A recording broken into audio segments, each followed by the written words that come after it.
দোস্ত তোর পাসপোর্টটা নিয়ে অনেক ঝামেলার পরে অনেক অনেক কষ্টের পরে এই পাসপোর্টটা তোর হাতে দিতে পারলাম।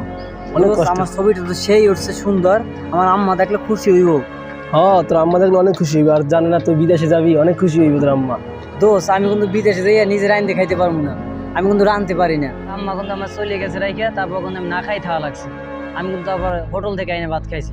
তোর রান্নাও লাগবো না, আর কোনো জয় ঝামেলাও নাই। তোর খানা দানা হাত খরচ, তোর এমনকি তোর পোশাকটাও কোম্পানি দিয়ে দিব।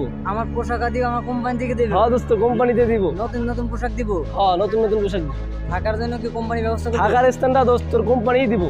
আরে দোস্ত, আমি এরকম একটা বিষয় চাইছিলাম, যাক আমার কপালে মিটে গেছে। থাক দোস্ত, তুই তো খুশি হয়েছো নাকি?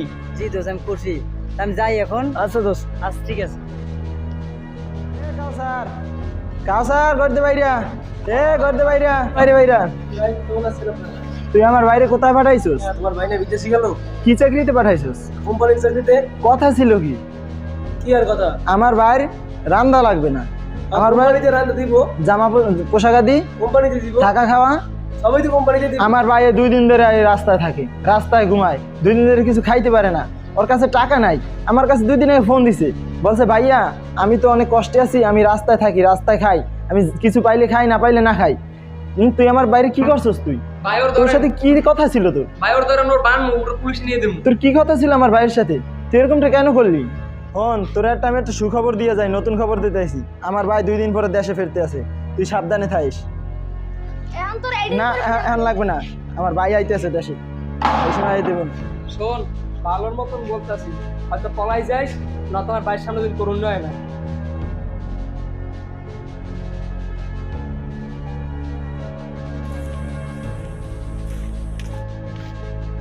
কাউসার ভাই, এদিকে আনে, শোনেন শোনেন। কি পলাই যাইতেছেন নাকি? বিদেশ থেকে আই গেছে নাকি? হ্যাঁ ভাই, বিদেশ থেকে তো আই গেছি। যাইতেছেন কবে? বাজারে যাইতেছে। না, আপনি আমার সাথে একটা কাজ করলেন, আপনি আমার একটা ভিসা দিছেন, বলছেন যে এটা একটা কোম্পানি ভিসা, অথচ আমি বিদেশে যাইয়া আমি পারিনি বানানো খাইতে, পারিনি থাকতে। আমি মেয়া ভাত বলছি আপনাকে, আমি রাঁধতে পারি না, আমার মা আমার রাঁধতে খাওয়ায়, কোনো কাজও পাই নাই, কোনো থাকার মতো কোনো ব্যবস্থাও পাই নাই। আমি বলছি আপনারা আমি ভাত রাঁধতে পারি না, তবু আপনারা বিদেশ পাঠাইছেন, আর আমি ভাত রাঁধতে পারি না, তবু আমি ভাত রাঁধছি। কিন্তু ছোটোবেলায় যে আপনাদের মায়ের যে জাউ রাঁধতে খাওয়ায় না, সেরকম হয়ে গেছে, তা খাইছি আমি। থাক ভাই, রাগ করিস না, তোর আমি যদি একটা ভালো বিষয় পাই, আবার তোর একটা ভালো বিষয়। আরে ভাই, তুই খুব অবাক হয়ে যেতেছিস না যে তোর আমি মারতাছি না? তুই কি দালাল ভাই? আরে এখন যদি এমন কোনো কলম বা পেন্সিল থাকতো, তোর কপালে আমি লিখে দিতাম যে দালাল। তোদের মতো প্রতারক মানুষের হাতে পইরা কত মানুষের জীবন চলে যেতেছে, তোদের মতো দালালের কারণে কত মানুষের টাকা নষ্ট হয়, কত মানুষের পরিশ্রম নষ্ট হয়, সময় নষ্ট হয়। আরে তোকে তো এখন রাস্তার কাজ দেওয়া উচিত, কত মানুষ জায়গা জমি বিক্রি করিয়া তারপর বিদেশ যায়, কত আশা নিয়ে। তোদের মতো দালালের প্রতারণা কইরা যাইতে পারে না ঠিক মতন, আর টাকাগুলো নষ্ট হয়, জীবনগুলো নষ্ট হয়ে যায়, বৃথা যায়। তোদেরকে এখন কুলির কাজ দেওয়া উচিত। শোন, তোদের মতো দালালের কারণে কত মানুষের জীবন নষ্ট হয়ে যায়।